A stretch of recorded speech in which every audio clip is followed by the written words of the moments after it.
জার্মানিতে ডিডাকশনস অনেক হাই, এটা আমি আগের ভিডিওতে তোমাদেরকে বলছিলাম। যে ভিডিওটায় বললাম যে এখানে মানে এত হাই আওয়ারলি ওয়েজ যে কেউ অ্যাফোর্ড করতে পারে না যে কাউকে হায়ার করে বাড়ির কাজ করাবে। তো হাই ডিডাকশনস এখানে কেন, তার কারণ হচ্ছে জার্মানিতে প্রোগ্রেসিভ ট্যাক্স। তো ডিডাকশনসের মধ্যে ট্যাক্সটা শুধু একটা কম্পোনেন্ট, এছাড়া পেনশন আছে, পেনশন কন্ট্রিবিউশন, মেডিকেল ইন্স্যুরেন্স, আর হচ্ছে আনএমপ্লয়মেন্ট একটা ট্যাক্স আছে, একটা চার্চ ট্যাক্স আছে। চার্চ ট্যাক্সটা আমাদের জন্য অ্যাপ্লিকেবল নয়, কিন্তু এই সব কটা কম্পোনেন্ট মিলিয়ে অ্যাপ্রক্সিমেটলি অ্যাভারেজে 35-45% ডিডাকশন হয় জার্মানিতে। এবার প্রোগ্রেসিভ কেন সেটা বোঝাচ্ছি। ধরো প্রোগ্রেসিভ হচ্ছে, এটার মানে হচ্ছে যে তুমি প্রথম 10,000 ইউরো, এই সবকটা অ্যামাউন্ট হচ্ছে ইয়ারলি।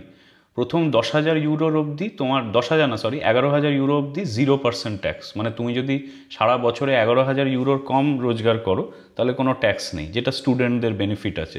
স্টুডেন্টদের ক্যাপিংটা এমনভাবেই করা যে ওরা 20 ঘন্টা পার উইক ওরা কাজ করতে পারে, এবং ওরা যে আর্নটা করে সেটা ট্যাক্স ফ্রি হয়।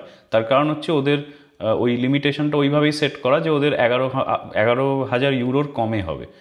ইউজুয়ালি স্টুডেন্টরা অনেকে করে এর চেয়ে বেশিও আর্ন করে, কিন্তু সেটা মানে ঠিক নয়। এনিওয়েজ, যারা ধরো ফুল টাইম করছে তারা কেউই 11,000-এর নিচে আর্ন করবে না, তার কারণ সে তাহলে এখানে সাস্টেনই করতে পারবে না। এবার 11,000-এর পর থেকে ধরো কেউ 50,000 তার রোজগার, তাহলে ওই প্রথম 11,000 অবধি কোনো ট্যাক্স নেই। বাকি যে 40,000 বা 39,000 সেটাতে অ্যারাউন্ড বোধহয় 35-42% এরকম একটা ট্যাক্স আছে। আগেন প্রোগ্রেসিভ, মানে তুমি যতটা আর্ন করছো তত, মানে সেইরকম, মানে প্রোগ্রেসিভ মানে হচ্ছে তুমি যত বেশি আর্ন করবে তত বেশি ট্যাক্স দিতে হবে। তো ওই বাকি যে অ্যামাউন্টটা সেটাতে তোমার আর্নিং অনুযায়ী ট্যাক্সটা ওই ফ্লাকচুয়েট করে, মানে অ্যামাউন্টটা কমবে বাড়বে। এবার ধরো তুমি হচ্ছে বছরে 66,000-এর বেশি যদি আর্ন করো তাহলে তোমার ফ্ল্যাট ট্যাক্স 42%, মানে ডিডাকশনস ওইটা চেঞ্জ হবে না। এরপরে হচ্ছে যারা ধরো বছরে 2,77,000 মানে 277K এর ওপরে আর্ন করে তাদের হচ্ছে ফ্ল্যাট 45% ট্যাক্স, মানে এটা বলে রিচ ট্যাক্স।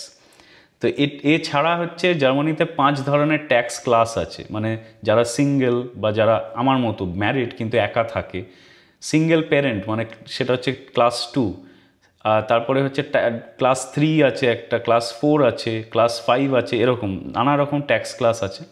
তো খুব কমপ্লিকেটেড, আমি ডিটেলে ভিডিও বানাতেই পারি, একটু সময় লাগবে, এত ছোট ভিডিওতে বলা সম্ভব না। বাট ওইটাই বললাম, মানে এটা হচ্ছে জার্মানির ট্যাক্স বা ডিডাকশন সিস্টেম।